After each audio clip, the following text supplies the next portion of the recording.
അദ്വൈനാർ സംവിധാനം ചെയ്ത ചത്ത പച്ച സിനിമയുടെ ഒപ്പീനിയനാണ് ഞങ്ങളെന്ന് പറയുന്നത്. ഇപ്പൊ ഫസ്റ്റ് പടം തോന്നുന്നുണ്ട്. ഫസ്റ്റ് പടം തന്നെ എനിക്ക് തോന്നുന്നുണ്ട്, പക്ഷെ കണ്ട പടം കിടലനായിട്ട് ഒരിടത്തുണ്ട്. അതെ, കിടിലനായിട്ടുണ്ട്. അപ്പൊ അധികം ലാഗാക്കില്ല, നമുക്ക് സിനിമയിലേക്ക് പോവാം. അപ്പൊ പടം തുടങ്ങുന്നത് തന്നെ 3 കുട്ടികളെ ചെറുപ്പകാലം കാണിച്ചിട്ടാട്ടോ. അപ്പൊ പടം കാണുമ്പോൾ നമുക്ക് പണ്ടത്തെ WWE കുറിച്ചൊക്കെ നമുക്ക് ഓർമ്മ വരും. അപ്പൊ പടം നേരെ പിന്നെ ഇവരെ 3 ആൾക്കാരും വലുതായിട്ടുള്ള ഭാഗത്തേക്കാണ് പോകുന്നത്. പിന്നീട് കൊച്ചിയിൽ ഒരു സംഭവം തുടങ്ങിയിട്ട് അതിനെ ചുറ്റിപ്പറ്റാണ് കഥ പിന്നെ മുമ്പോട്ട് പോകുന്നത്. അത് ഫൈറ്റും WWE ആയിട്ട് ബന്ധപ്പെട്ട ഒരു സാധനം തന്നെയാണ് അത്.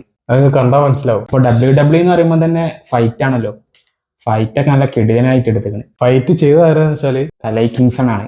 അമ്മേ, കട കണ്ടാൽ മനസ്സിലാവും. കിടിലനായിട്ടാണ് മൂപ്പര് വർക്കൊക്കെ ചെയ്തത്. ഫൈറ്റ് ഒക്കെ കാണുമ്പോൾ എനർജി നമുക്ക് അങ്ങോട്ട് കിട്ടും. WWE കാണണമായിട്ട് തന്നെ ഫൈറ്റ് ഒക്കെ നല്ല വൃത്തിക്ക് ചെയ്ത് വെച്ചിട്ടുണ്ട്.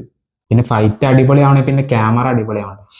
ക്യാമറ ഒക്കെ ചെയ്തത് ആനന്ദ് സി ചന്ദ്രനാണ്. കിടിലം വർക്ക്, ഒന്നും പറയല്ല. ഫൈറ്റ് ഒക്കെ ക്യാമറ പോയത് എങ്ങനെയാന്ന് എനിക്കൊന്നും മനസ്സിലായില്ല. അത്രയും കിടിലനായിട്ട് ആ ഫൈറ്റ് ഒക്കെ കിടിലനായിട്ട് തന്നെ ചെയ്തിട്ടുണ്ട്. അതെ, വർക്ക് കണ്ടിട്ട് ഫാനായി. ഞാനും ഭയങ്കര ഫാനായി പോയി മൂപ്പരെ.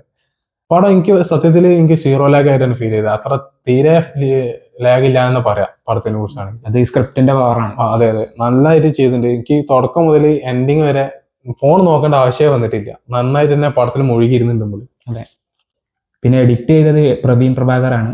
മൂപ്പര് വർക്ക് നല്ല രീതിയിൽ തന്നെ ചെയ്തിട്ടുണ്ട്. അത് പടത്തിൽ കാണാനുണ്ട്. അപ്പൊ പടത്തിന്റെ ബാക്ക്ഗ്രൗണ്ട് സ്കോറും മ്യൂസിക്കും വേറെ ആൾക്കാരാണ് ചെയ്തത്. മ്യൂസിക് ചെയ്തത് ശങ്കറും ഇഹാൻ ജോയും ആണ്. ബാക്ക്ഗ്രൗണ്ട് ചെയ്തത് മുജീബ് മജീദാണ്. മ്യൂസിക് അത്യാവശ്യം നല്ല രസമുണ്ട്, പാട്ടൊക്കെ കേൾക്കാൻ നല്ല പാട്ടുകളൊക്കെയാണ്. ബാക്ക്ഗ്രൗണ്ട് മ്യൂസിക് എന്ന് പറയുമ്പോൾ ആ പടത്തിന് അത്ര ഇമ്പാക്ട് ചെയ്തിട്ടുണ്ടെന്ന് എനിക്ക് പറയാം. ആ ക്ലൈമാക്സ് സീനിലൊക്കെ നന്നായിട്ട് തന്നെ മൂപ്പര് വർക്ക് ചെയ്തിട്ടുണ്ട്. ഫസ്റ്റ് ഹാഫിൽ അതേപോലെ മ്യൂസിക് പടത്തിന് വേറെ ലെവലിലേക്ക് എത്തിക്കും. ഫസ്റ്റ് ഹാഫ് പോയത് ഞാൻ അറിഞ്ഞിട്ടേ ഇല്ല. കാരണം അത്രയും കിടലനായിട്ട് ഒരു മണിക്കൂർ 1.25 മണിക്കൂർ പോയത് ഞാൻ അറിഞ്ഞിട്ടില്ല. ഫസ്റ്റ് ഹാഫ് നല്ല വൃത്തിക്ക് കൊണ്ടുപോയിട്ടുണ്ട് പടം. എനിക്ക് ഫസ്റ്റ് ഹാഫ് ആണ് സെക്കൻഡ് ഹാഫിനെക്കാട്ടി കൂടുതൽ ഇഷ്ടപ്പെട്ടു. അതെ, എനിക്ക് ഫസ്റ്റ് ഹാഫ് ആണ് കൂടുതൽ ഇഷ്ടപ്പെട്ടത്.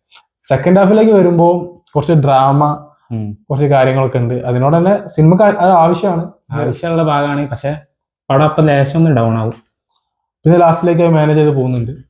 പിന്നെ നമ്മളെല്ലാവരും പ്രതീക്ഷകാരെ തന്നെ ഇതിലൊരു ക്യാമിയോ ഉണ്ട്. എല്ലാവർക്കും അറിയണ ക്യാമിയോ ആണ്.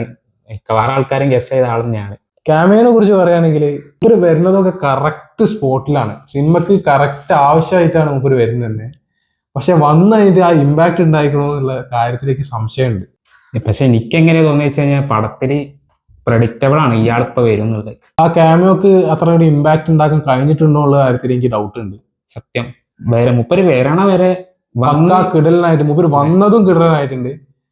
അതിന് ശേഷം എന്തോ ഉള്ള കാര്യത്തിൽ എനിക്ക് അത്ര അങ്ങോട്ട് അടിപൊളിയായിട്ട് തോന്നിയിട്ടില്ല. പലർക്കും പല അഭിപ്രായം. ഞങ്ങളെ പേഴ്സണൽ ഒപ്പീനിയൻ ആണ്. എനിക്കങ്ങനെ ഭയങ്കര ഒരു സംഭവം കിട്ടിയില്ലല്ലേ, ഉദ്ദേശിച്ച സാധനം കിട്ടി. ഒരു കിടിലം പോയി എന്നുള്ളൊരു ഫീൽ എനിക്ക് ഒരു പവർ വന്നിട്ടില്ല. പക്ഷെ പടം ടോട്ടലി പറയുകയാണെങ്കിൽ പടം എനിക്ക് നല്ല ഇഷ്ടപ്പെട്ട ഒരു പടമാണ്. അങ്ങനെ തിയേറ്ററിൽ തന്നെ നമുക്ക് അടിച്ചുപൊളിയായിട്ട് ഫ്രണ്ട്സുകളൊക്കെ പോയിട്ട് നമുക്ക് വൈബാക്കാൻ പറ്റിയ പടം തന്നെയാന്ന് പറയാം. മസ്റ്റ് വാച്ച് തിയേറ്റർ വാച്ച് ആയിട്ട്.